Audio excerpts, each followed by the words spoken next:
Hi, it's Kris in the 4 News Now First Alert Weather Center. It has been a beautiful day right in Spokane. You don't have to go very far in any direction to find the wildfire smoke, and it is going to work its way into the Spokane and Coeur d'Alene area and throughout the inland northwest, for that matter, as our winds begin to shift. Now, this is the air quality as of 5:30 this evening. We are in the good range. We've been in the good range all day in Spokane. We're one of the few places in the western United States that is enjoying that nice clear air, but it has been sort of sneaking up toward the moderate range, and I suspect we'll be in the moderate range overnight and then into the unhealthy for some range by tomorrow afternoon. Could be even deteriorating more.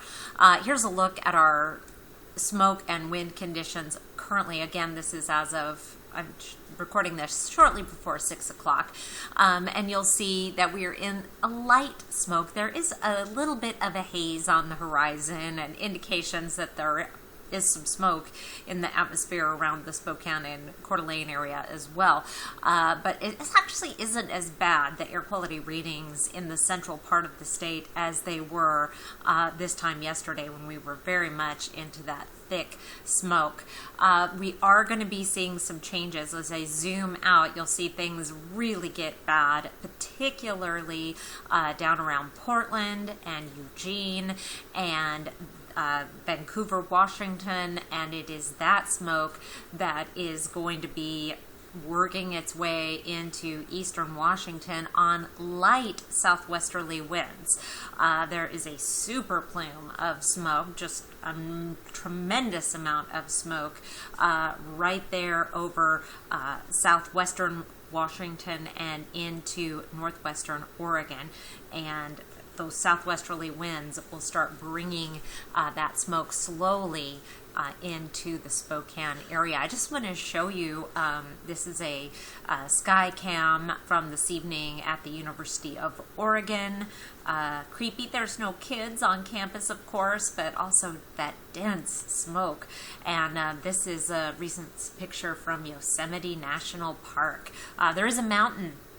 If you squint, you can just barely see the outline of it there in this picture. Very sad scenes. I'm going to go ahead and take a look at our computer model forecast, which I've actually been having a little bit of trouble with. It keeps, it's very slow to load. I think it's because I have all that wind information on here. Okay, if you get real close to your phone or your computer screen, you'll notice the little arrows, and they're so little because the winds are light, and they're not going to get very strong. They're 5 to 10 miles per hour, and so that's why those arrows are so small, and they are still coming out of the east-northeast for the most part, starting to see a southerly flow up along the east slopes of the Cascades. All right. So let's go ahead and go through the evening and see a little bit of smoke there dissipating over the region.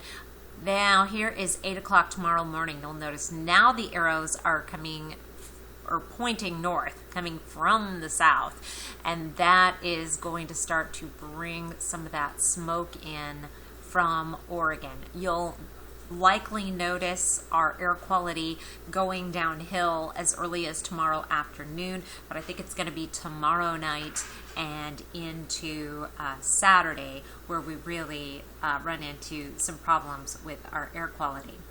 Overnight lows tonight will be down in the 30s in Deer Park, 40s and 50s elsewhere. High temperatures tomorrow. I'm sort of forgetting the major part of the story here. It is going to be hot.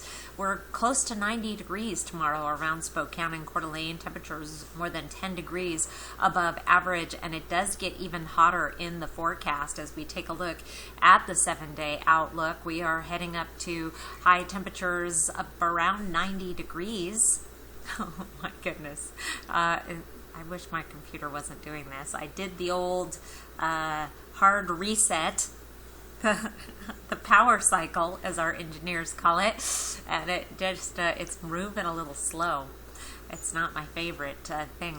I mean, I know you all are very understanding, but when you're on the air and you only have, 2 minutes and 30 seconds, and you have to wait for 15 seconds for your frames to advance, your producer can get a little panicky.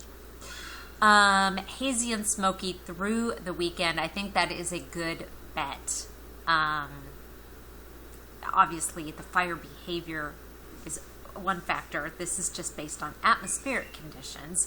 Then as we get into next week, looking more and more like we're going to see a change. Temperatures cooling down closer to average, and I have a chance of showers Tuesday, Wednesday, Thursday. It's a 20% chance of showers. It's kind of the shower that just knocks a little bit of the dust out of the atmosphere, dust and smoke onto your car, and your car looks like the worst it's ever looked. That kind of a rain. I don't think we're going to get a good wetting rain out of it. But that would be nice. I'll keep my fingers crossed that something changes and we do end up with some wet weather, because that is what we need. What a joy it was speaking with you this evening. I hope you have a great day, and see you here tomorrow. Or on 4 News Now tonight, Nightside at 11 o'clock. And, of course, Mark Peterson will be here bright and early on Good Morning Northwest to keep you informed as well. Have a great night.